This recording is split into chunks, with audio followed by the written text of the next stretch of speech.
¿Qué tal amigos de Derecha Mexicana? El día de hoy estaremos tratando un tema muy importante y a la vez muy interesante, y es acerca del tema de dónde concretamente empieza la vida.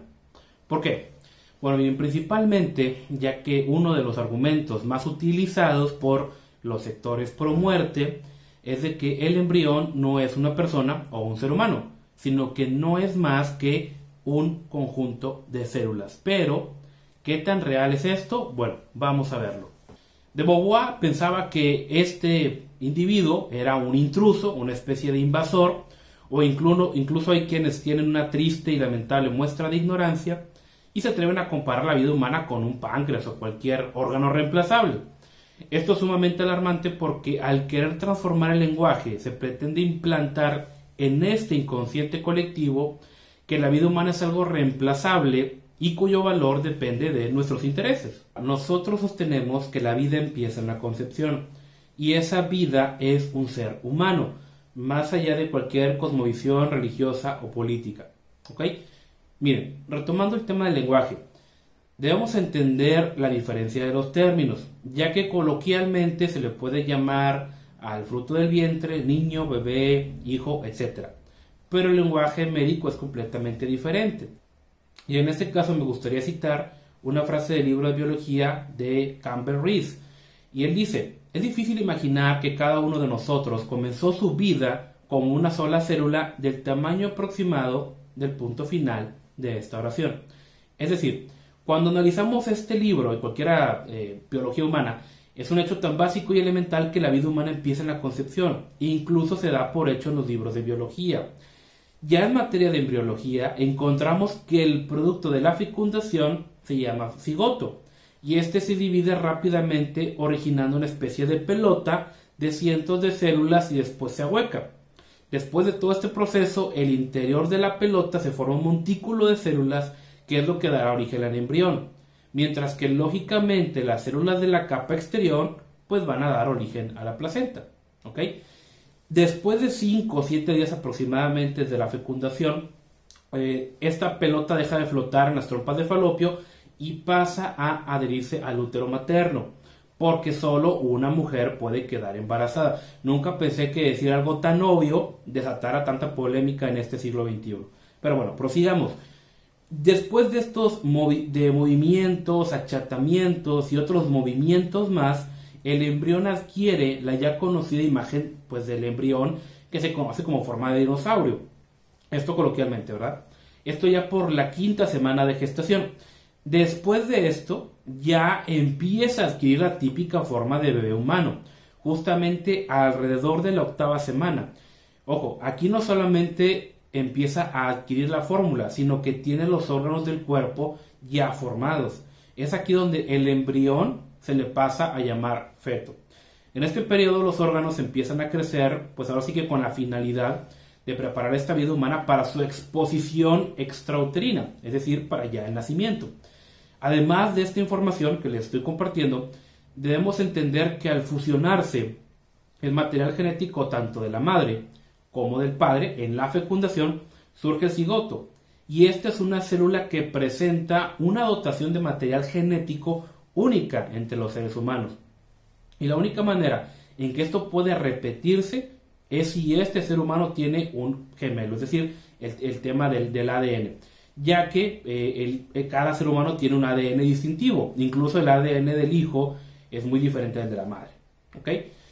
Y no solamente eso, sino que desde la fecundación ya todo este código genético tiene las instrucciones detalladas acerca de la formación de esta nueva vida. Es decir, no es un conjunto de células desordenado que está flotando ahí agarrando forma, no.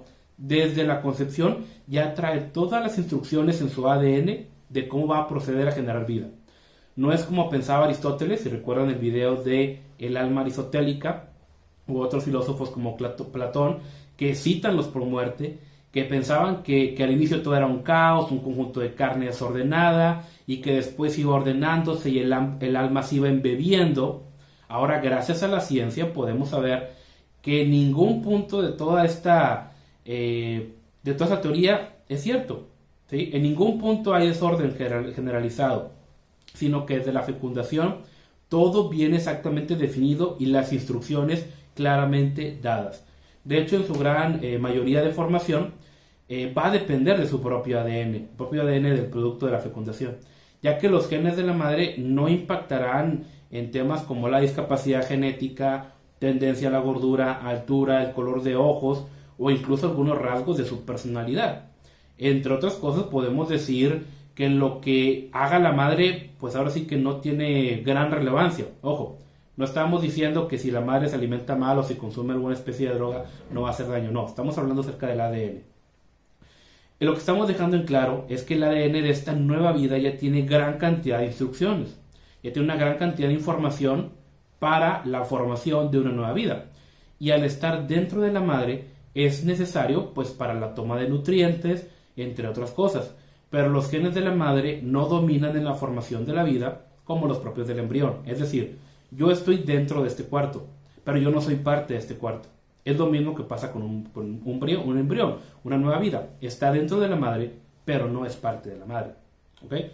Con esto podemos dar fin a ese mito que reza que este ser humano es parte del cuerpo de la madre. Algo absolutamente falso, es una falacia y que tanto les encanta repetir a los pro muerte. Y sí, está dentro de la madre, pero no es parte, ya como les comentaba. Esto se puede evidenciar muy fácilmente, ya que este embrión puede pertenecer a un distinto grupo de factor sanguíneo, tanto así que durante las primeras 2 semanas no necesita de la sangre materna para obtener sus nutrientes. Y cuando su tamaño es más grande, él mismo empieza a desarrollar la placenta, que está compuesta por, ojo, células embrionarias, y le van a servir de sustento y conexión. Y ahora sí que, como bien comenta la ya conocida Guadalupe Batallán, el ser humano en gestación depende del medio ambiente materno, no de la madre. ¿Ok? Así como nosotros necesitamos ropa, el embrión necesita el vientre materno, no una mujer en particular. ¿Ok? Las condiciones que hay dentro de, no específicamente a esa persona, a ese individuo. Algo bastante contradictorio en esta ideología acerca del aborto es de que, pues ahora sí que esas personas aplauden el vientre de alquiler, ya que la vida se gesta en el cuerpo de una mujer que sirve como una incubadora, no se va a ser la madre definitiva. No sé ustedes, pero no puedo encontrar un mejor caso de cosificación y de rebajar a la mujer a un simple objeto, como lo es el mal llamado vientre de alquiler. ¿Ok? Y en sí, toda esta ideología progresista no es más que una absurda y terrible contradicción. Es por eso que afirmamos que la vida es un continuo. ¿Ok? La vida es un continuo. No es algo que parte en tal semana, no, es desde la concepción. Ya que si nadie detiene este proceso, el embrión va a seguir creciendo hasta estar apto para sobrevivir en el mundo extrauterino. Y no solo eso, sino que hasta el día de su muerte natural, incluso ya nacido un ser humano, seguirá desarrollándose por muchos años más. Con esto debemos entender que no podemos fijar un inicio que no sea la fecundación, ya que cualquier otra afirmación de que si es la semana 12 o la 14, solo se está estableciendo un precedente en el cual la vida humana solo dependerá de nuestros intereses. Y si la vida humana depende de un órgano formado, entonces podemos afirmar que matar a aquellos, por ejemplo, con marcapasos, o aquellos con esquizofrenia, o aquellos, oye, pues simplemente si el tema es que no tiene conciencia o que no va a sentir dolor, entonces puedo matar a alguien dormido, porque no va a sentir dolor cuando lo mate. ¿Ok? Incluso aquella persona que ocupa un trasplante, oye, pues podemos matarnos, ya que les falta ese algo, ya no son seres humanos, les falla el corazón, tienen problemas con la mente, etc. Y ojo, incluso un ser humano no acaba de desarrollarse hasta aproximadamente 18 o 20 años. ¿Ok? Entonces, fíjense lo que podemos llegar si no repensamos a dónde vamos con estas leyes que dan luz verde a la comercialización de la vida humana. Y recuerden que quienes intentaron llevar a cabo un ejercicio similar fueron los nazis. En su búsqueda del ser humano perfecto, llevaron actos aberrantes e inimaginables. Y aquí quiero citar, perdón por la pronunciación, a Jérôme Lejeune, padre de la genética moderna, y él comenta esto: si la vida no comienza con la fecundación, entonces no comienza nunca. ¿Ok? Y ya para ir aterrizando, vamos a ver un punto bastante usado por el sector pro muerte, y es el de comparar al embrión con un espermatozoide. Así como alegar que un embrión es un conjunto de células, y antes de entrar en detalle debemos repasar la biología secundaria, la mínima unidad de vida es la célula, la célula proviene de otra célula de la misma especie, por lo que podemos decir que la célula surge de la fecundación, está viva y es parte de la especie humana. Y gracias a la genética sabemos que desde el momento de la concepción, el embrión posee un cariotipo de 46 cromosomas completo, que reafirma que es parte de nuestra especie. Es decir, este individuo no es un caballo, no es un perro, en tal semana no se empieza a convertir en otra cosa. Si eso no es una vida humana, pues ten por seguro que no es una vida, no es una vida de un perro, ni de un caballo, ni de una jirafa. Es una vida humana. Y hay quienes falazmente argumentan de que hoy es que persona y que el tema jurídico, bueno, es un ser humano. Y eso nadie lo puede discutir. Otro punto también muy importante es de que esta primera célula y aquellas que resultan de su primera división poseen una característica que no volverá a tener en ningún otro momento de totipotentes, es decir, su vida. Y estos son las células madre que tienen la capacidad de diferenciarse en todos los tipos de células y formar un individuo completo. Recuerden, fíjense, muy importante, como individuos no somos Pokémones, es decir, no podemos cambiar de especie a lo largo de nuestra vida. Comenzamos siendo humanos y moriremos siendo humanos, no perros, ni conejos, ni vacas. Así que valdría la pena preguntarle al sector pro muerte qué es lo que se origina en la fecundación. ¿Sí? ¿Se origina la vida de qué? ¿De un animal, de una planta? No, es un ser humano. No puede ser más o menos ser humano. ¿Sí? Porque hasta ahora la ciencia no ha cesado de demostrar que pues, es vida humana. Y esto es una cuestión científica. No es una cuestión ideológica, no es una cuestión política y mucho menos religiosa.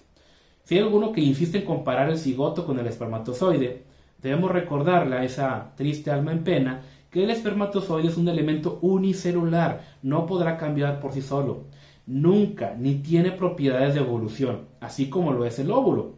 Por otro lado están los elementos pluricelulares, que es decir, muchas células. Aquí entran órganos, tejidos e incluso nosotros mismos.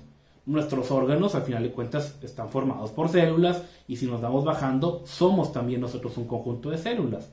La diferencia es que el cigoto se forma con la fusión de dos gametas, que son el ovocito y el espermatozoide, tipos de células cuya única función es la reproducción. Es decir, que se crea un nuevo ser humano de la misma especie de la que provienen las gametas.